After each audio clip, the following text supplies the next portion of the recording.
2024 లేదా 25లో డిగ్రీ లేదా బీటెక్ చదివారా? సాఫ్ట్‌వేర్ జాబ్ కోసం ఎదురు చూస్తున్నారా? అయితే కోడ్ జ్ఞాన్ 100 డేస్ కోర్సులో చేరండి. జాబ్ సాధించండి. విలక్షణ నటుడు కోటా శ్రీనివాసరావు ఇక లేరు అనే విషయాన్ని విజయవాడ ముఖ్యంగా కంకిపాడు ప్రజలైతే జీర్ణించుకోలేకపోతున్నారు. రీజన్ ఏంటంటే ఆయన పుట్టింది, పెరిగింది, చదువుకుంది, పెళ్లి చేసుకుంది అంతా కూడా విజయవాడ సమీపంలో ఉన్న కంకిపాడులోని ఆయన ఇంట్లోనే.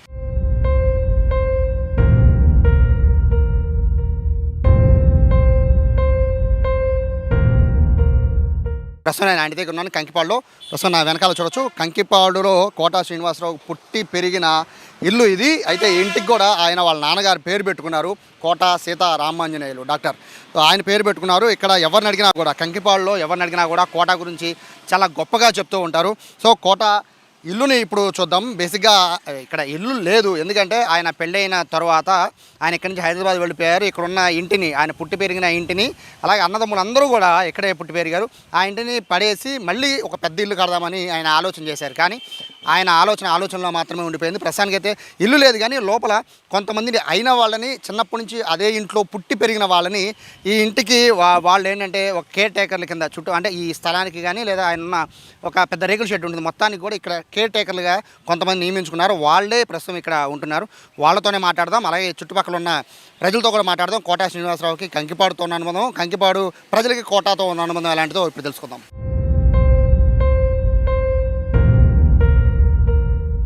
కోట లేరు, కోట పుట్టి పెరిగిన ఇల్లు కూడా ఇక్కడే లేదు, కానీ కోట జ్ఞాపకాలు మాత్రం కంకిపాడులో చాలా ఉన్నాయి. ప్రస్తుతం ఆ ఇంటి దగ్గర, పుట్టి పెరిగిన ఇంటి దగ్గర ఉన్నాను. ప్రస్తుతం నా వెనకాల కనబడుతున్న ఖాళీ స్థలం అంతా కూడా కోటా శ్రీనివాసరావు, దాదాపు 70 సెంట్ల ఈ స్థలం అంతా కూడా కూతుళ్ళు కొడుకు పేరు మీద కోటా శ్రీనివాసరావు రాసేశారు. అయితే ఇక్కడ ఒక 2 ఫ్లోర్స్ బిల్డింగ్ ఉండేది. ఇప్పుడు మనము ఈ ఫ్రేమ్లో చూసినట్టు ఇక్కడ నుంచి, ఈ బిల్డింగ్ నుంచి మొదలు పెట్టుకొని దాదాపు ఈ గేట్ వరకు కూడా ఒక 2 ఫ్లోర్స్ బిల్డింగ్ ఉండేది. ఆ బిల్డింగ్లోనే కోటా శ్రీనివాసరావు పుట్టారు. ఆయన అలాగే ఆయన అన్నదమ్ములంతా కూడా ఇక్కడే పుట్టారు. కోటా శ్రీనివాసరావు చదువుకుంది, ఆడుకుంది మొత్తం కూడా ఇది కంకిపాడు రోడ్ల మీదే.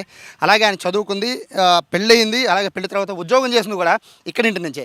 అయితే ఆయన ఇంటిని పడగొట్టి రెనోవేట్ చేసి పెద్దిల్లు కడదామని ఆలోచన వచ్చిన తర్వాత ఆలోచన అనేది పూర్తిగా అది ఆచరణలోకి తీసుకురాలేదు. కానీ ఒక చిన్న రేకుల షెడ్ ఇక్కడ వేయించారు, అది కూడా కేర్ టేకర్స్. కోటా శ్రీనివాసరావు చిన్నప్పటి నుంచి, అంటే వీళ్ళు చిన్నగా ఉన్న దగ్గర నుంచి వీళ్ళు కోటా శ్రీనివాసరావు ఫ్యామిలీతోనే వాళ్ళు ఉన్నారు. వాళ్ళని దూరం చేసుకోకుండా కోటా గారు దగ్గరుండి వాళ్ళ సొంత ఇంట్లో మనుషులాగా వాళ్ళని ఇక్కడ పెట్టి కొన్ని ఏళ్లుగా వాళ్ళని ఇక్కడే ఉంటున్నారు. కేర్ టేకర్గా ఈ స్థలాన్ని అలాగే ఇంటిని చాలా రెగ్యులర్గా కోటా శ్రీనివాసరావు కంకిపాడు వస్తే ఖచ్చితంగా ఇక్కడికి వచ్చి వీళ్ళని పలకరించి వెళ్తూ ఉంటారు. నమస్తే అమ్మ, నిజంగా చాలా బాధాకరం, అందరికీ ఇష్టమైన నటుడు ఆయన. మీకున్న అనుబంధం ఏంటి? కోటా శ్రీనివాసరావు గారు ఇక్కడ ఎలా ఉండేవారు? ఈయన 10 ఏళ్ళ పిల్లడప్పుడు ఇక్కడే ఉన్నాడండి. ఇక్కడ వచ్చేట వాళ్ళ పెద్దమ్మళ్ళు ఉండేవాళ్ళు. ఇక్కడ ఉండిపోయి ఆంజల్ డాక్టర్ గారు మీద అన్నీ అయిపోయింది. వాళ్ళ నాన్నగారు ఆంజల్ డాక్టర్ గారు అయితే ఈ 10 ఏళ్ళ పిల్లడు ఇప్పుడు వచ్చాడు, పెద్దడు అయ్యాడు. ఆయన శ్రీనివాసరావు గారు ఈయన ఆడుకునేవాళ్ళు, చేసుకునేవాళ్ళు. పెళ్ళిళ్ళు కూడా అందరు ఇక్కడే అయిపోయింది. అదంతా ఇల్లు అనమాట. అది అంతా ఉండంగానే వాళ్ళ డాక్టర్ గారు ఉండంగానే పెళ్ళిళ్ళు అయిపోయినాయి. అందరు పెళ్ళిళ్ళు అయిపోయినాయి. ఆడపిల్లలు ఏంటి అందరిని పెద్దవాళ్ళు అయిపోయారు, అన్నీ అయిపోయినాయి బాబు. ఆ డాక్టర్ గారు ఇది అయిపోయాడు. డాక్టర్ గారు వల్ల మేము ఉన్నాం. ఆ బాబు ఆయన వెళ్ళిపోయినాక మమ్మల్ని మటుకు వదిలిపెట్టలేదండి. మేమంటే ఎంత ఇష్టమో అసలు. నన్ను ఆడపిల్లలాగా చూసుకున్నారండి వాళ్ళు. అసలు నా ఆడపిల్లలు లేని దానికి మళ్ళీ చూసుకున్నారు.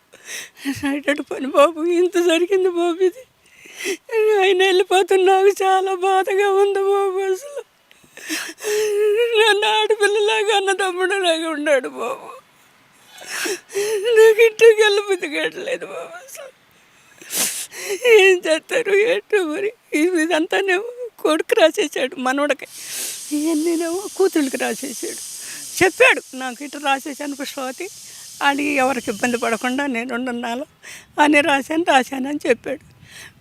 వచ్చాడు మొన్న ఒక రోజు 4 నెలలాడు, 2 నెలలాడు, 3 నెలలాడు వచ్చాడు బాబు. వచ్చాడు, కూర్చున్నాడు. పుష్పవతి ఇప్పుడు మాకు ఏం బాగలేదన్నాడు. వాళ్ళ భార్యకి ఏం బాగుంటలేదు, మంచాన ఉందంట. ఏం బాగుంటలేదు పుష్పవతి అని బాబు కళ్ళు నీళ్ళు పెట్టుకున్నాడండి. బాబు ఏమవుదలే బాబు గారు అంటే ఏమవుద్దో ఏంటో అన్నాడు. అది మొత్తమే మాకు ఇది అంతే, మళ్ళీ రాలేదు. ఇక ఫోన్ ఏమన్నా చేస్తారమ్మా? మీకేమన్నా ఫోన్ ఏమైనా చేస్తుంటారు? మాస్టర్కి చెప్తారు, మాస్టర్ మాకు చెబుతాడు అప్పుడప్పుడు. ఆయన ఇప్పుడు హైదరాబాద్లో, ఆయన కూడా ఎందుకు కూతురు కోసం వెళ్ళి హైదరాబాద్లోనే ఉంటాడు. ఆ ఇల్లు ఇచ్చాడు, ఆయనకి కట్టి ఉంటే ఆయన ఉండన్నాలే, మనకు సొంతమేం కాదు, మనకొద్దు. ఇంతవరకు ఉండమంటే బాబు వాళ్ళు అయింది కదా. ఆయన సెలవే, నా బిడ్డల సెలవు, నా ముగ్గురు కొడుకులు పెళ్ళిళ్ళు అయినాయి, మనవరాళ్ళు అందరూ పెళ్ళిళ్ళు అయిపోయినాయి. అన్నీ కోటా గారి దయ వల్లే. వీళ్ళు అంతా ఈ దుడ్డునే జరిగిపోయింది. సో పెద్ద ఆయన ఉన్నారు, ఈయన 10 ఏళ్ల దగ్గర నుంచి కోటా గారితో పాటు కలిసి స్నేహంగా ఉండేవారు.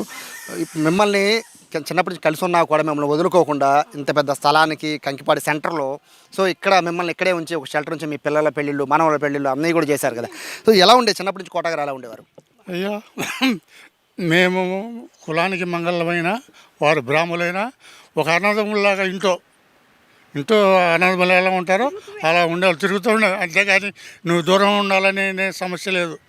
నాన్నగారి కానించి వాళ్ళ ఆడపడుతులేంటి శ్రీనివాసరావు గారు, వారి అన్నగారు, వారి తమ్ముడు గారు అందరూ కూడా అంత ప్రేమకు చూసేవాళ్ళు నన్ను. నేను 10 సంవత్సరాలు కురవడప్పుడు వచ్చాను ఈ దొడ్డేకి.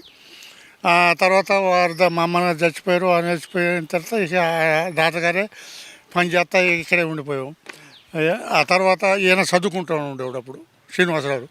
నేను కొద్ది గొప్ప బళ్ళకి వెళ్ళాను 2-3 ఏళ్ళ వరకు ఆయన మటే ఇక్కడే స్కూలు ఇది. ఆ తర్వాత ఈ పని మూలాన ఇది మాకు కుదరలేదు. ఆయన మెల్లిగా చదువుకొని బ్యాంకు ఉద్యోగానికి వచ్చాడు. డాక్టర్ గారే ఇక్కడ బ్యాంక్ ఉండగా ఉద్యోగం వచ్చింది కంకిపట్నం. ఆ బ్యాంక్ అయిన తర్వాత హైదరాబాద్ మారారు. మారిన తర్వాత ఈ బ్యాంక్ ఉద్యోగం చేత ఈ సినిమా నిర్మాతలు ఎట్లా అయ్యారో మరి ఆయనకి తెలీదు. పెట్టుబడి కోసం వచ్చారేమో కానీ మెల్లిగా అది పెట్టాడు ఛాన్సు. అప్పుడు కొద్ది చిన్న పాత్రలు వచ్చేవి. ఏది గుమస్తాగానో టీలు అందిస్తాం, కాపీలు అందిస్తాం అటువంటివి. తర్వాత అండి పతికట్టను తీశారు. పతికట్టను విశాఖపట్నంలో షూటింగ్ జరుగుతుంది. అప్పుడు చచ్చిపోయాడు వాళ్ళ నాన్నగారు ఇక్కడ. ఏమన్నా కబురు చేసాం, వచ్చాడు. వచ్చిన తర్వాత బ్రాహ్మణులు కదా నిత్యకర్మ చేయాలి కదండి. అప్పుడే మరి సౌరకర్మ చేయాల్సి వచ్చింది. అక్కడే ఎదురుగానే ఆ సౌరకర్మ చేసి నేనే చేసిన తర్వాత మళ్ళీ అక్కడి నుంచి డైరెక్టర్ కృష్ణ గారు ఫోన్ చేశారు. షూటింగ్ రమ్మని మరి ఎమ్మటే వెళ్ళిపోయి ఇక మేకప్ లేకుండా ఈ సౌర దాంతోనే బోడుగుండుతోనే గుడిసెల కాసాయని పేరు పెట్టి వదిలేశారు. ఇక అప్పటి వరకు శ్రీనివాసరావు గారికి తిరుగులేదండి. అటువంటి మహానుభావుడు. స్నేహానికైనా భోజనానికైనా నన్నైనా మా పిల్లలు మనవరాలు తన సొంత పిల్లలుగా చూసేవాళ్ళు, అంత అభిమానంగా ఉండేవాళ్ళు. ఆ తర్వాత మనకుడు ఏమన్నా పెద్ద వయసు అయిపోయింది. మేము బయట మీ భార్య భర్తలు చచ్చిపోయే వరకు మీరు ఇక్కడే ఉన్నారా? చచ్చిపోయిన తర్వాత వెళ్తామే మీరు బయటికి వెళ్తానికి వెళ్ళేదండి. ఆ తర్వాత ఆ విషయం వాళ్ళ అల్లు కూతుర్లు కూడా చెప్పారు అనుకుంటండి.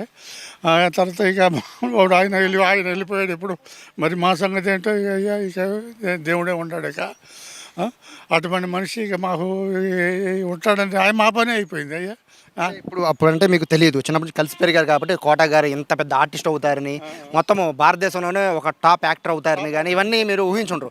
సో ఆయన ఒక స్టేజ్ వచ్చేసింది, కోటా గారు ఎవరికి అందనంత ఎత్తుకి వెళ్ళిపోయిన పరిస్థితుల్లో అప్పుడు మీతో మాట్లాడేవాళ్ళ రెగ్యులర్గా, అంటే చిన్నప్పటి నుంచి ఉన్నట్టుగా మాట్లాడేవాళ్ళు? వచ్చి దగ్గరికి వచ్చి ఎరా చంద్రాడు బాగున్నావా అన్నాడు. ఏం బాబు కళ్ళు సరిగ్గా కనపడతలేదు, నాకు సరిగ్గా కనపడతలేదు, పెద్ద వయసు వచ్చిందా తట్టా పడుతురా అన్నాడు. నీకు ఎన్ని సంవత్సరాలు అనేవాడు. నాకు 82 సంవత్సరాలు అన్నాడు. అయితే నాకన్నా 2 ఏళ్ళు పెద్దోడు నువ్వు, నాకు 80 సంవత్సరాలు అనేవాడు. ఇక్కడే కూర్చొని అడిగేవాడు స్వతంత్రంగా, అంటే దూరంగా కాదు. ఒరే అని కూడా అనేవాడు. చంద్రాయుడు అనేవాడు ఆయన పేరు. పుష్పావతి బాగుందా? బాగున్నాడు అయ్యా. అంత సోషల్గా వాళ్ళ తమ్ముడు శంకర్రావు కూడా, ఆయన కూడా చక్కగా పలకరించాడు. చంద్రాయుడని వాళ్ళ అన్నగారు చచ్చిపోయాడు. నరసింహసాయి ఇప్పుడు చచ్చిపోయాడు. ఆయన ఇల్లు ఆబదారు ఆ రోడ్డు.